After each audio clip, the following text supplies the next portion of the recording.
फिर हलवा पूड़ी बटेला, भीड़ हो खे ठेलम ठे। देश में आर्थिक हालात बहुत कमजोर कि नेताजी के बड़े बड़े बोल, जनता बकलोल।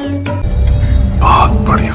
जेकर गांव में नहीं स्कूलिया, जेकर शहर में नहीं अस्पतालिया, उहो झूठा ही बजावे लतलिया।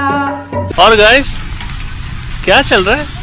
ये हमारी कार है और ये हमारी पार्टी हो रही है। छोटी सी आपसे रिक्वेस्ट है कि चैनल को लाइक शेयर और सब्सक्राइब जरूर कर लेना, और आपको ये वीडियो कैसा लगा, मीम कैसा लगा जरूर बताइए। जब साहेब भिड़ावेले दुनलिया कि नहीं जेके हक के बमोल, जेके नहीं अपन हक के बमोल, जनता बकलोल।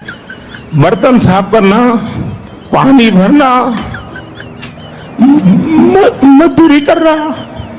कि बोले आज देव तोहर खोल, जनता बकलोल। इतना बंद कर दीजिए इस प्रकार की बचकाना बातें। मीडिया बोले ही नहीं के बोल, जनता बकलोल। नया सीन को गाली देने वालों और उंगली उठाने वालों, आपके लिए मैं कुछ सवाल छोड़ के जा रहा हूँ। कल आपके बच्चों के पास रोजगार और नौकरी नहीं होगा तो क्या करोगे?